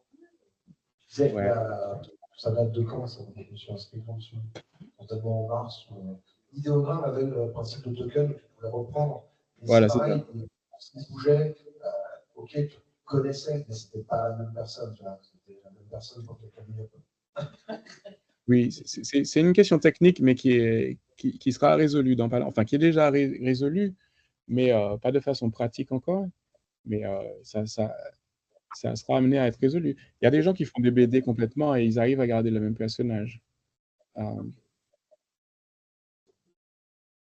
OK. Voilà, donc dans quel but? Là, on touche à la fin. Donc, pour une entreprise, donc connaître ses clients, garder ses clients, attirer d'autres profils de clients. Donc, dans tout ce qui est fait, il faut un minimum de données à utiliser. Caractéristiques des clients, l'âge, avoir en fait. Encore, on reparle du domaine de l'éthique, mais on n'a pas nécessairement besoin d'avoir ce qu'on appelle l'information vraiment précise du client, mais en fait des caractéristiques qui nous permettraient d'utiliser des données et générer des choses. Donc ça, c'est la clé en fait. Il faut avoir un minimum de données pour créer quelque chose. Ensuite, utiliser l'AI pour définir ou renforcer sa marque, comme on a dit, créer des campagnes dédiées, avoir du feedback consommateur, utiliser un ton approprié en fonction du consommateur. Donc c'est là que ça vient, la personnalisation des campagnes. Et même en interne, la communication en interne, l'éducation sur le produit qu'on a ou les processus qu'on a et améliorer les services de l'entreprise. L'une des forces, en fait, c'est d'essayer d'améliorer ou d'optimiser la productivité de l'entreprise, comme on a vu, gestion d'inventaire, savoir si un produit est pertinent ou pas, optimisation des coûts qui sont associés à ces produits, planifier les dépenses, etc. Donc, il y a beaucoup de choses qui sont plus analytiques, mais en fait, que ces outils peuvent nous permettre de faire de façon beaucoup plus simple, en fait, et beaucoup plus facile. Et ensuite, le troisième point, c'est il nous donne accès, en fait, à des connaissances ou des outils qu'on n'avait pas nécessairement accès avant, pour lesquels on n'avait pas nécessairement accès, et avec la possibilité de faire des choses complexes, mais de façon très simple maintenant. Et c'est là où je plug Nasdi, puisque... Désolé.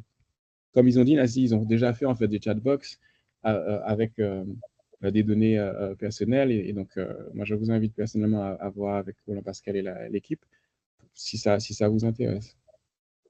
En gros, je passe, c'est ce qui arrive, en fait, mais c'est des systèmes d'agents et qui permettent de faire beaucoup de choses et qui communiquent entre eux. Mais finalement, pour finir, on a vu les bénéfices et les risques. Je peux insister sur les risques plutôt. Le travail va changer forcément, puisqu'il y aura plus d'automatisation. Certains boulots vont disparaître. Il y a une question avec la vie privée, en fait.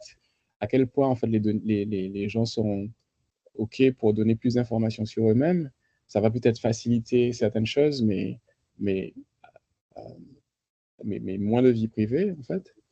On a parlé du biais de l'IA, en fait, donc un focus sur une population, mais pas toutes les populations. Et donc, c'est quelque chose qu'il faut adresser. La chose que je vois qui est la plus importante, c'est vraiment devenir indépendant de l'IA. Donc, ça veut dire que si au lieu d'apprendre comment faire, on demande à l'IA et on utilise la réponse, mais on perd un petit peu le savoir-faire. Et quand ces outils vont devenir bons, vraiment très bons, donc il y a quand même un risque de facilité et de perte de savoir-faire. Je pense que les travaux vont évoluer vers la créativité et comment utiliser AI pour faire plus, en fait. Mais c'est quand même un risque que je vois qui est fondamental.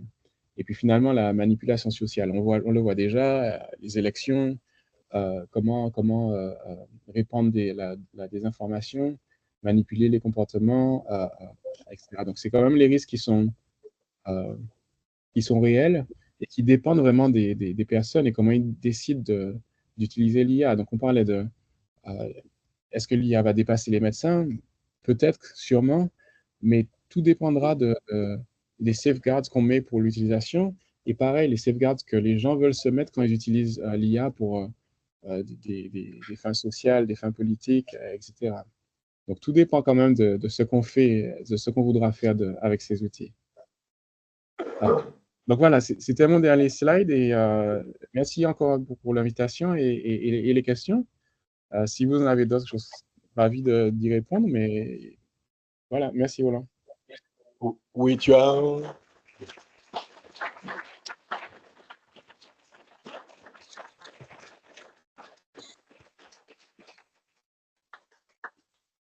Super, Benjamin, merci pour la présentation. Alors, il y a effectivement déjà des questions d'Hervé qui pose en fait en ligne. Quel serait le coût?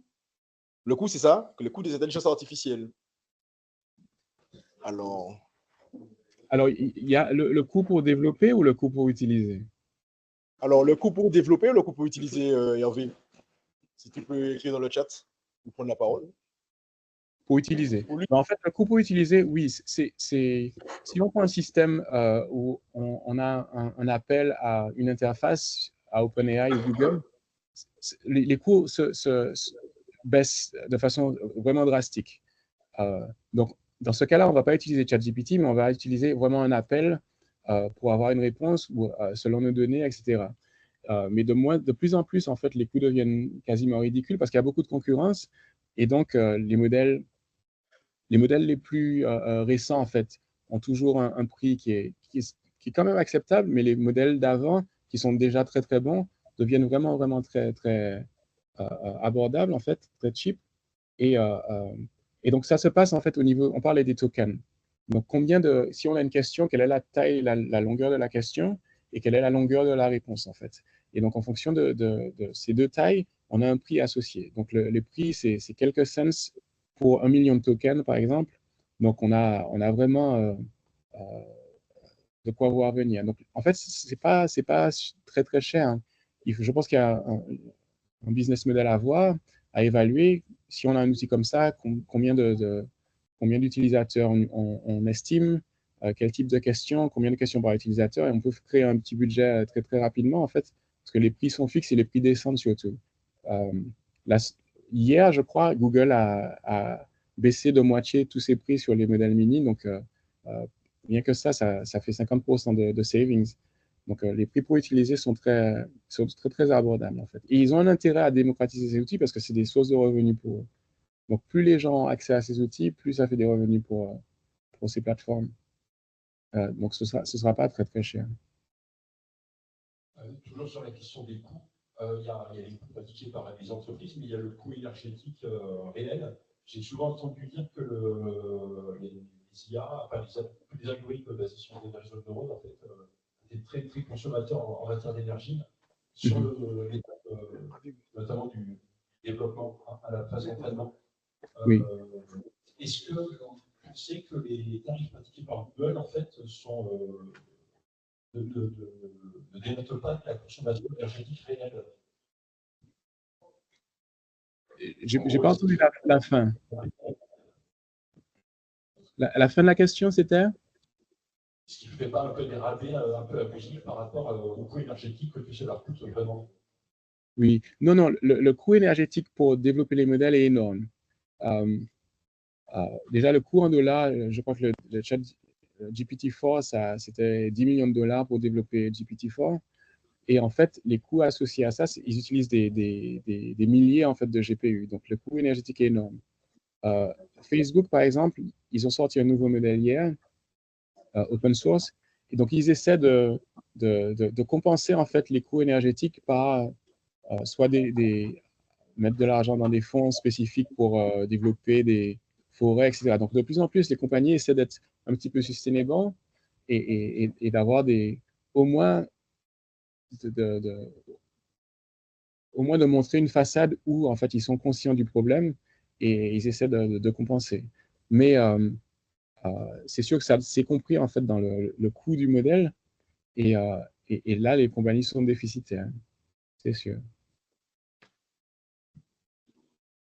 Merci.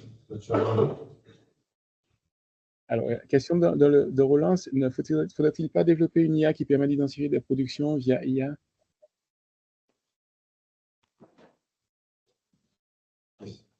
Question de Ralph Rattenant qui est dans la salle. Alors, la question c'est... En fait, la question c'est, avec les progrès et toutes les productions de l'IA, comment on arrive à identifier qu'une production a été réalisée par l'IA vis-à-vis d'une production par l'humain. Concrètement, devant une mémoire qui est créée, une musique qui est créée, à un moment, on pourra s'y perdre. Et comment on fait pour savoir que c'est créé par une IA ou par quelqu'un qui dit la faire? Oui, donc il y a des outils qui existent déjà pour ça, en fait, à la fois pour les images et pour le texte. Donc, par exemple, pour les étudiants, donc quand ChatGPT est sorti, donc il y a eu une ruée sur si j'ai quelque chose à écrire, un papier à écrire, j'utilise ChatGPT et tout ça. Donc, il y a des outils qui ont été créés pour vérifier, en fait, s'il y avait des probabilités statistiques que ça a été fait par une IA. Et c'est des outils qui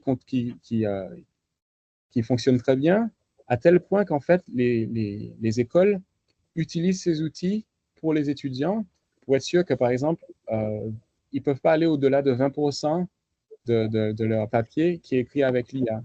Donc, en fait, le système a changé. Plutôt que d'interdire en fait, l'utilisation de l'IA, il l'accorde jusqu'à un certain pourcentage. Au niveau des images, il y a des tags en fait, qui sont insérés dans les images, je crois. Peut-être pas par tout le monde, mais il y a des tags en fait, qui peuvent dire dans les metadata que c'est généré par les IA. Donc, ce sont des solutions qui existent déjà.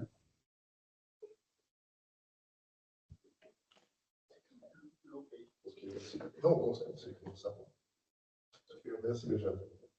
Pas de problème.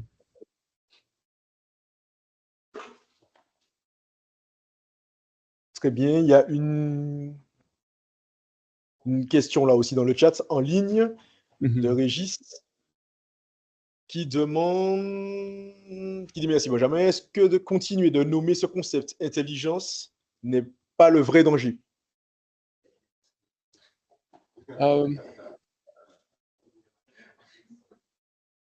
Je ne sais pas si c'est un danger. Je suis d'accord avec le fait que ce n'est pas totalement exact. Pas encore, en tout cas. Mais qu'est-ce que c'est l'intelligence, en fait? C'est avoir des connaissances, décider par rapport à ces connaissances, raisonner par rapport à ces connaissances, avoir un contexte, avoir une sensibilité sur soi, sur le voisin, la culture de l'autre. Donc, c'est des choses qui sont disponibles, en fait, pour ce qu'on appelle l'intelligence artificielle. Je pense que là où on n'est pas encore, c'est vraiment l'agencement, en fait, de toutes ces interactions pour vraiment décider de façon autonome. Parce que maintenant, c'est vraiment un système où tu regardes statistiquement quelle est la bonne réponse, quelle est la meilleure réponse. Donc, et même quand tu fais le raisonnement, c'est statistiquement quelle est la meilleure étape, le meilleur next step, en fait, pour arriver à une solution. Quand on y réfléchit, c'est peut-être le système qu'on a aussi en tant qu'humain. On évalue, voilà ce que je ferais. Donc, on n'y est pas encore, je trouve, mais on n'y est pas loin, en fait. Je pense que l'intelligence permet d'être autonome. Et on y sera vraiment quand on sera autonome. Donc, pour le moment, on parlait de garde-fous. Les garde-fous sont tels qu'il y a toujours une intervention de l'humain, en fait. Soit pour demander quelque chose, soit pour préciser un contexte. Et donc, il n'y a pas de système qui est complètement autonome et qui réfléchit par lui-même et qui décide de faire quelque chose. Il y a toujours un contexte. Et on parlait des voitures, par exemple. C'est peut-être un système autonome, mais c'est un système autonome pour les voitures. Si on prend le même système et on l'utilise pour les avions ou pour les trains, ça ne va pas marcher, par exemple. Ou ça va marcher aussi bien. Donc, en fait, il y a on n'est pas encore sur l'intelligence, mais je pense qu'à terme, c'est là où on veut aller. Ok. Alors, une question de Jean-Daniel.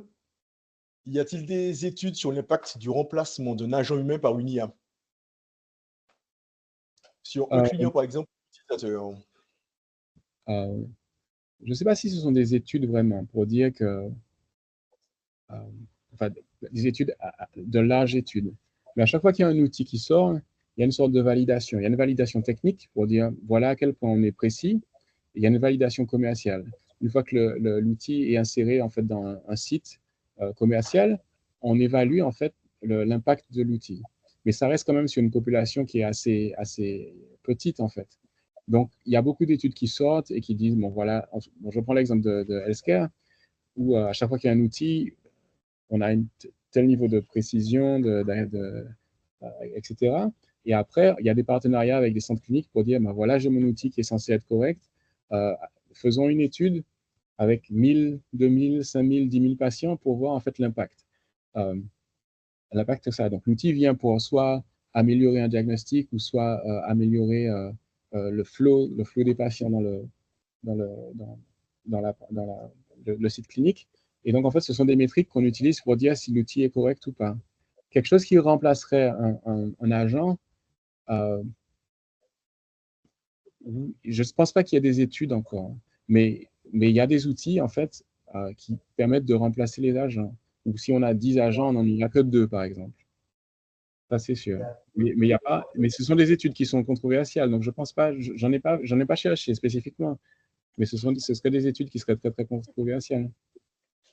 Juste deux infos là-dessus. On sait que les IA passent maintenant le Turing test facile. Ça, c'est réglé. Et quand tu sais, je ne veux pas rentrer sans complotisme aucun, mais que Elon Musk, il fait Neuralink, il a aussi OpenAI, la liaison, elle est facile. Voilà. Donc, quand on parle de remplacer l'humain. Il a plus OpenAI, Elon Musk. Au début, il y était, mais il a plus. Mais c'est sûr, si on veut être stretchy, oui, on peut faire le lien.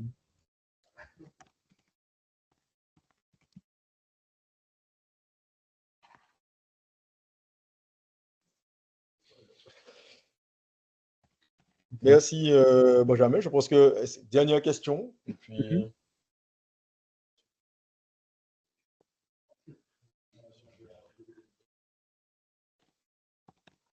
Oh.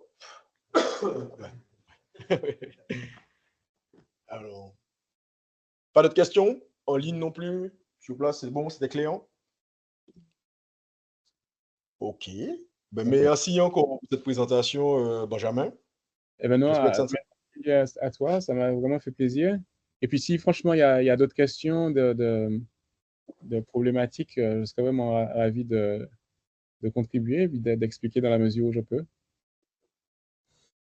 Ouais, moi, toujours Daniel, Benjamin, merci beaucoup, c'était très sympa. Et en fait, moi, je travaille avec Roland Pascal depuis un certain temps et j'ai toujours les mêmes questions. Moi, mon objectif, j'ai une entreprise et mon objectif, c'est de remplacer le maximum d'humains par des outils d'intelligence artificielle. Alors, c'est vrai que c'est pas très politiquement correct, mais ça évite beaucoup de problèmes. Et j'ai longtemps réfléchi à cette question. Et on a souvent parlé avec Roland Pascal et c'est vrai que ce serait très intéressant de savoir quel impact ça a sur le client, quoi. Quand tu as un client tu as une machine face au client, comment le client réagit et comment ça fonctionne. Parce que de toute façon, on va être amené à utiliser ce type d'outils pour pouvoir remplacer des problématiques humaines. Je suis d'accord. Et en fait, ça doit être progressif, en fait.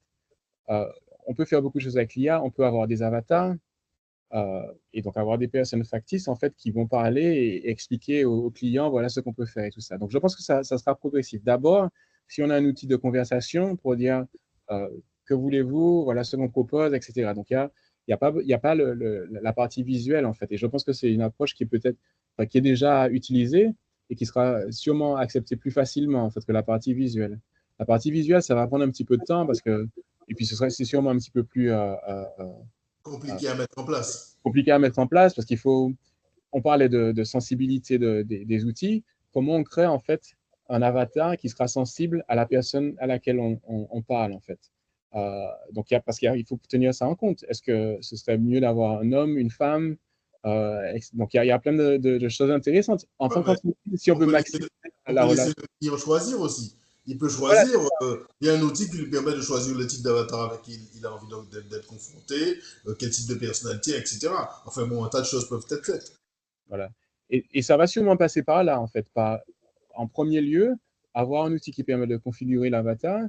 En deuxième lieu, comprendre en fait à partir du profil du client pourquoi il a configuré tel avatar. Et en troisième lieu, définir l'avatar automatiquement. Donc, mais je pense que c'est un processus qui sera progressif en fait. Oui, je pense également. En tout cas, ta présentation et tout ce que tu nous as présenté ce soir était très sympa. En tout cas, merci beaucoup. Merci Roland Pascal pour l'invitation. Ça a été très sympa.